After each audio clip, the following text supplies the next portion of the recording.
নমস্কার বন্ধুরা। আজ বলবো সোহরাব হোসেনের মাঠ জাদু জানে উপন্যাস নিয়ে। উপন্যাসটি করুণা প্রকাশনী থেকে প্রকাশিত হয়েছে। এক বৃহৎ প্রেক্ষাপটে তিনি মাঠ ও মাটির কাব্য রচনা করেছেন।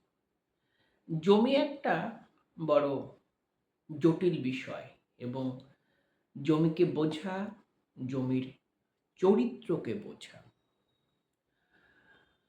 ফলস্বরূপ জমিকে কেন্দ্র করে লেখা অনেক লেখায় ফাঁকি থেকে যায়, কিন্তু এই লেখাটায় কোনো ফাঁকি নেই। তিনি মাঠ, মাটি, মাটি সম্পৃক্ত মানুষ, তাদের জীবন ধর্ম, চরিত্র ধর্ম, জনপদ জীবনের রহস্য, জমিকে কেন্দ্র করে বেঁচে থাকা মানুষের জীবন জীবিকা, তাদের অস্তিত্ব সংকট এবং জমির সঙ্গে একেবারে মিশে যাওয়া, জমিকে নিজের সত্তার সঙ্গে মিলিয়ে নেওয়া বা জমিকে প্রায় সহধর্মিণী হিসাবে পালন করা মানুষের যে জীবন ধর্ম, তা তিনি চমৎকারভাবে ব্যাখ্যা করেছেন। এর আগে জমিকে কেন্দ্র করে যেসব লেখা হয়েছে সেই সব লেখাদের মধ্যে বেশ কিছু লেখা গুরুত্বপূর্ণ। অমর মিত্রের কথা বলতেই হয়, প্রফুল্ল রায়ের কথা বলতে হয়।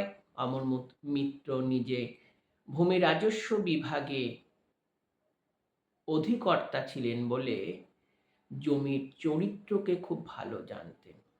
কখনো তিনি জমিকে নদী হিসাবে বা নদীকে জমি হিসাবে, জমির চরিত্রকে নানা মাত্রায় দেখিয়েছেন এবং তার কাছে জমি একটা হস্তান্তর প্রক্রিয়া। জমি চিরকাল বিবর্তিত হয়ে এসেছে এবং তিনি লিখেছিলেন চাষার জমি, চাষার হৃদয় ইত্যাদি প্রভৃতি। সে নিয়ে অনেক কথা বলা যেতে পারে, তা অন্য একদিন বলা যাবে। আনসার উদ্দিনের কথা বলতে হয়। আনসার উদ্দিন নিজে কৃষক, নিজে লাঙল টানেন এবং নিজে কৃষিকাজ করেন, ফলে কৃষির স্বভাব ধর্ম, চরিত্র ধর্মকে তিনি খুব সুন্দর করে ব্যক্ত করতে পারেন। এবং আনসার উদ্দিন, সোহরাব হোসেন দুজনেই মানবিক লেখক।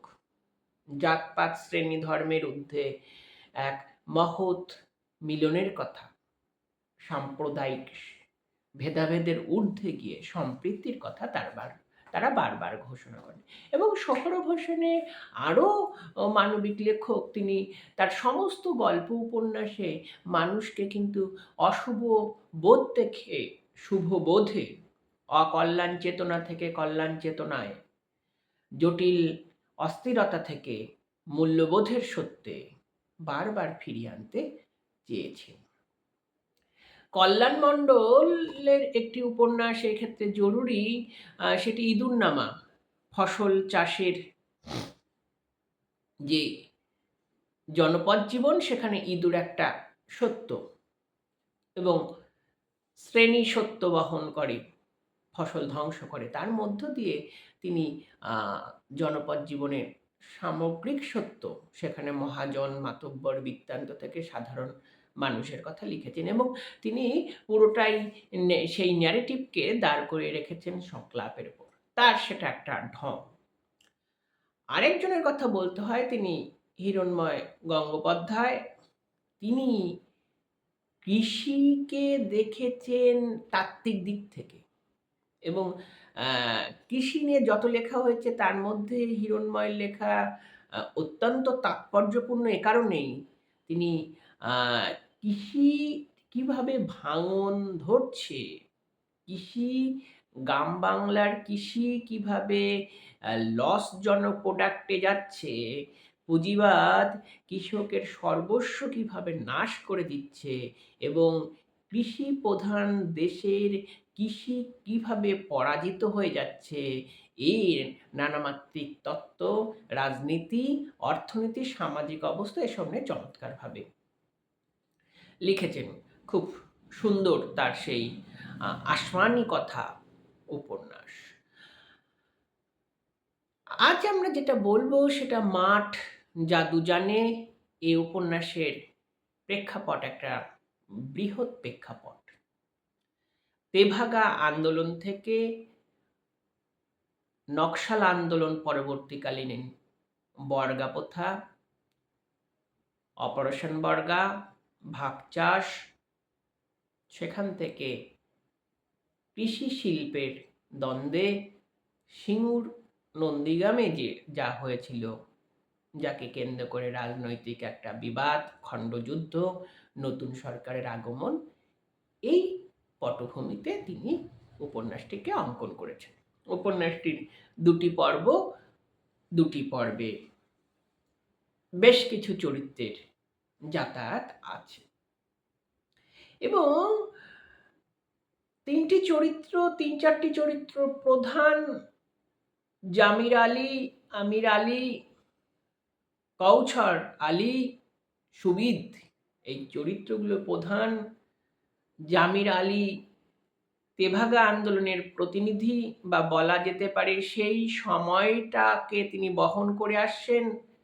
আমির আলী ভাগচাষির সময়টাকে সে বহন করে আসছেন। কৌছর বর্গাদার, এবং গত শতকের ৭-এর দশকে সে যুবক, বর্গা প্রথার মধ্য দিয়ে নিজে কৃষি জমির অধিকারী হয়ে কিভাবে একটা নতুন জীবন যাপনের স্বপ্ন দেখেছিলেন তার বিবরণ। এবং সুবিদ নামে যে ছেলেটি, তা কৌছরের ভাইপো, সে নতুন সময়ের প্রতিনিধি, শিক্ষিত, চাকরি বাকরি নেই, বা চাকরি বাকরি উপযোগী হওয়ার জন্য যে পড়াশোনা তা নেই।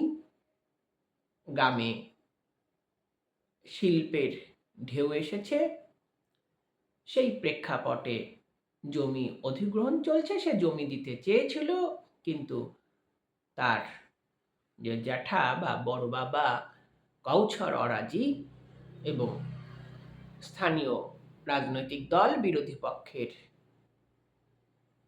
তর্ক বিতর্ক, আন্দোলনে জমি অধিগ্রহণ বাতিল, সরকারের পতন, নতুন সরকারের আগমন ইত্যাদি। এবং নতুন সরকারের এই যে পরিকল্পনা, সেটা পুরোটাই ভুল, পুরোটাই ধাপ্পাবাজি।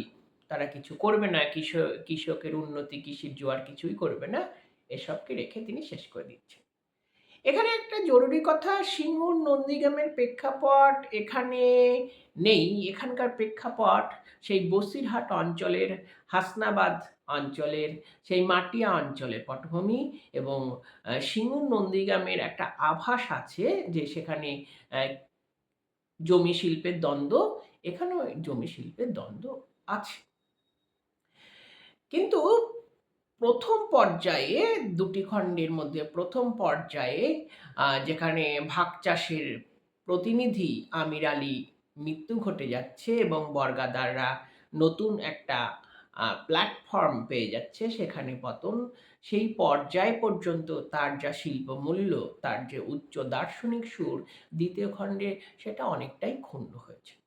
এবং বাস্তবতার ধারাপাত ধরতে গিয়ে লেখক অনেকটাই বলা যেতে পারে যে পাঠকের মনোযোগ হারিয়েছেন, বা সেইটাকে প্রতিষ্ঠা করার জন্য যে দার্শনিক ভিত্তিভূমি, যে মনোজ্ঞ ভাষা এবং জীবন চেতনা, রাজনৈতিক দূরদর্শিতার প্রয়োজন ছিল, সেটা তার নেই। যাই হোক, সেসব কথা। উপন্যাসের সূচনা হচ্ছে গত শতকের ৭-এর দশকে সেই বর্গা ভাগ চাষকে কেন্দ্র করে, এবং যাকে পটভূমি করে বাম সরকার ক্ষমতায় এসেছিল, বা ক্ষমতায় এসে কৃষকদের মধ্যে একটা খুশির জোয়ার বয়ে দিতে পেরেছিল। এখানে একটা বিষয় গুরুত্বপূর্ণ যে পশ্চিমবঙ্গের রাজনীতিতে জমি কিন্তু মাত্রা নির্ধারক হয়ে উঠেছিল। লাঙল যার জমিদার সেই বয়ানে জমি সংলগ্ন মানুষ যেদিকে সেদিকেই রাজনীতি ঢেউ খেলেছে। এবং গত শতকের সেই ৭-এর দশকে বামফ্রন্ট সরকার আসার পরই তারা এই বর্গা প্রথা প্রচলন করছেন। ভাগচাষী ভূমিহারা মানুষরা প্রচুর পরিমাণে সামান্য পরিমাণে জমি তারা পাচ্ছে। সময়ের দ্বন্দ্ব আছে যে বিশেষ করে জমিদার মহাজনরা কংগ্রেসই করতেন এবং সর্বহারা মানুষদেরকে নিয়ে ক্ষমতায় এসেছিলেন বাম সরকার। নতুন মেম্বার পুরাতন মেম্বারের দ্বন্দ্ব আছে, পুরাতন মেম্বাররা হেরে যাচ্ছেন এবং নতুন মেম্বার এই কৃষকদেরকে নিয়ে নতুন রাজনীতি, নতুন জীবন স্বপ্ন দেখানো শুরু করছে। এবং ব্যক্তির মধ্যেও দ্বন্দ্ব আছে, বিশেষ করে জমি যার হৃদয়, যিনি কৃষিটাকেই ভিত্তিভূমি বলে জানেন, তার কাছে জমির চরিত্র এবং জমির মালিকানা নিয়ে বড় প্রশ্ন দেখা যাচ্ছে। এবং সোহরাব হোসেন বারবার ব্যক্তির মূল্যবোধে জিজ্ঞাসা চিহ্ন এঁকেছেন এবং ব্যক্তিকে তিনি কখনোই মূল্যবোধহীন করে তোলেন না। সময়ের সত্যের সঙ্গে সঙ্গে মূল্যবোধ বদলে যায়, সেই পরিবর্তিত মূল্যবোধের ওপরই তিনি চরিত্রকে দাঁড় করিয়ে দেন। তার চরিত্র নীতিহীন, ভিত্তিহীন, অবাস্তব নয়।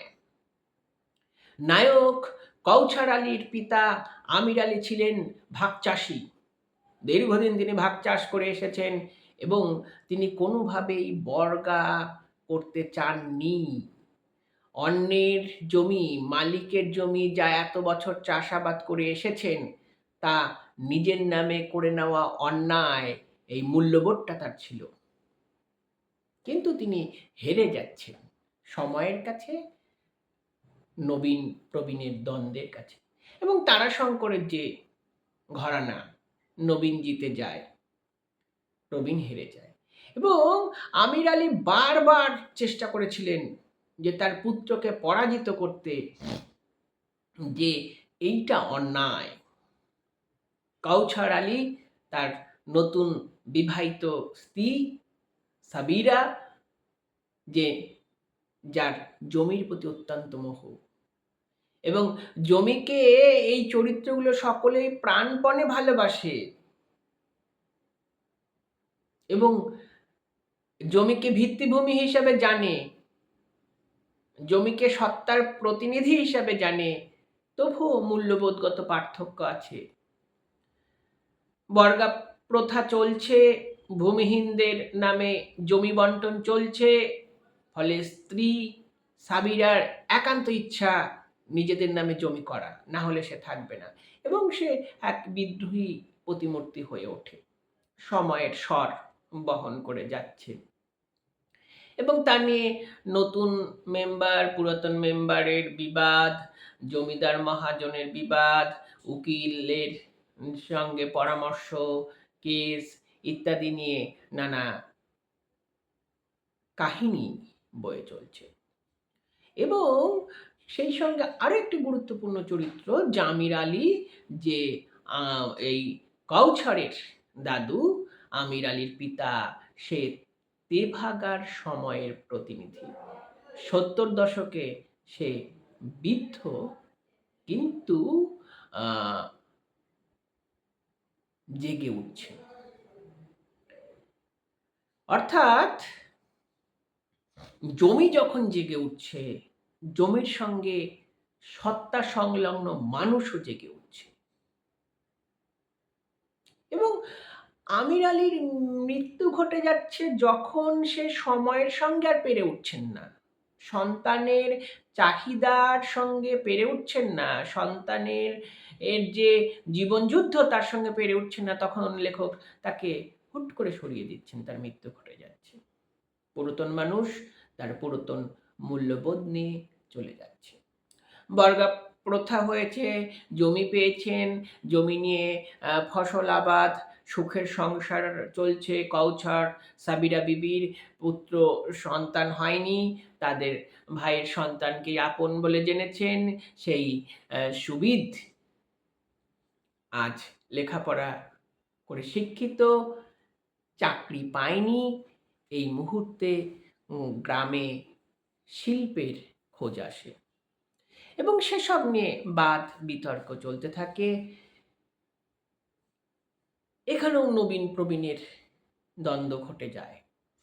কৌছার যে জমিকে এক সময় নিজের নামে করেছিল, বর্গা প্রথায় আন্দোলন করে পিতার কাছে মার খেয়ে প্রহার সহ্য করেও বর্গা প্রথায় নিজেকে নাম লেখাতে পেরেছিল, সেই জমি সংলগ্ন মানুষের জমি চলে যাবে সে মানেনি।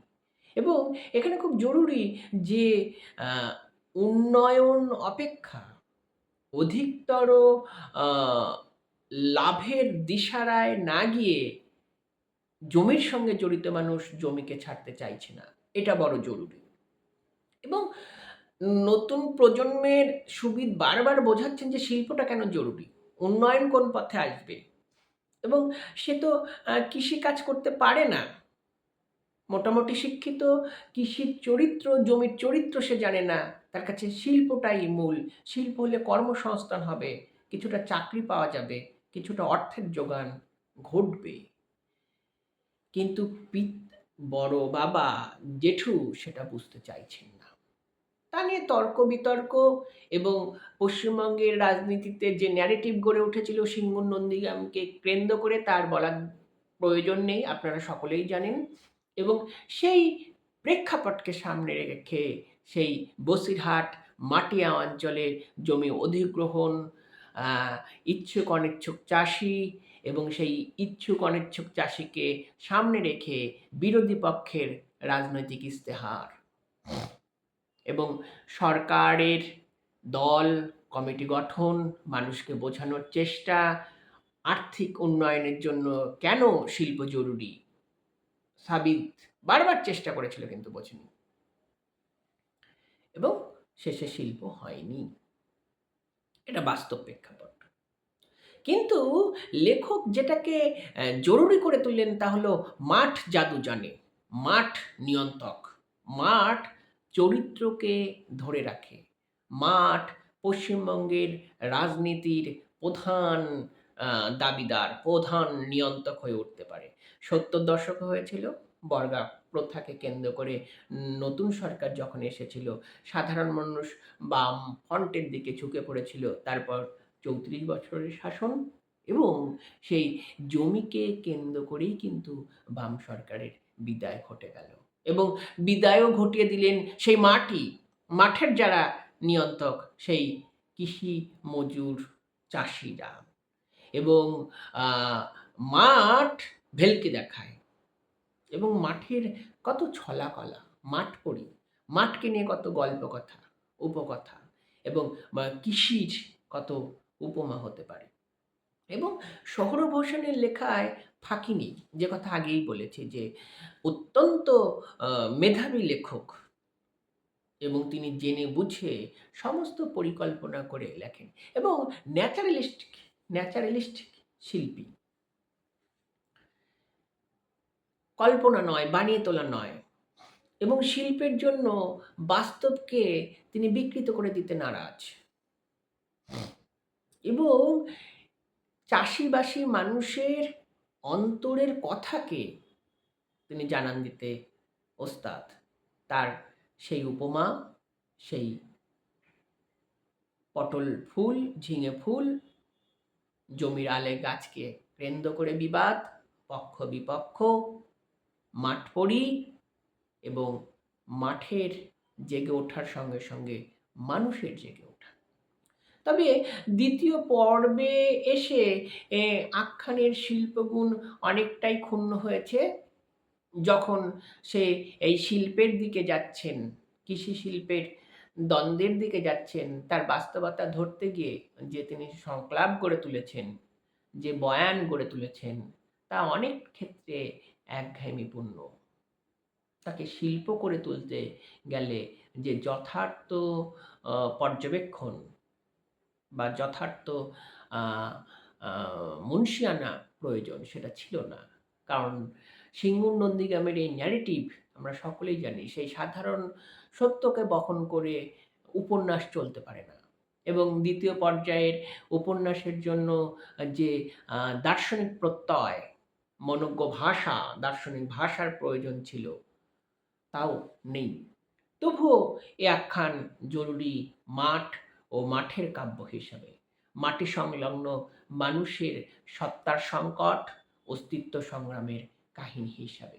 এবং মাঠকে কেন্দ্র করে মাটি সংলগ্ন মানুষের বহুমুখী চিন্তাভাবনা, তার পরিবেশ, পরিস্থিতি, ভৌগোলিক অবস্থান, ইতিহাস এবং মাঠ সময়ের রাজনীতিতে কিভাবে প্রবাহিত হয়ে যাচ্ছে এবং তার চরিত্রকে ধরে জীবনের সত্য কোন বাঁকে বাঁকে প্রবাহিত হচ্ছে এবং জীবনের সত্য কোথায় কোথায় ধাক্কা খাচ্ছে, কোথায় রাজনীতি দ্বারা নিয়ন্ত্রিত হচ্ছে, কোথায় সে রাজনীতিকে প্রভাবিত করছে এবং সময়ের আড়াল দিয়ে কত ফাঁকফোকর এবং সময়ের অলিগলি দিয়ে মাঠ কত সত্যকে বহন করে যাচ্ছে এবং মাঠের চরিত্ররা, সেই ভূমিজ মানুষরা কিভাবে জীবনের সত্যকে বহমান করে চলেছে, যার মধ্যে দিয়ে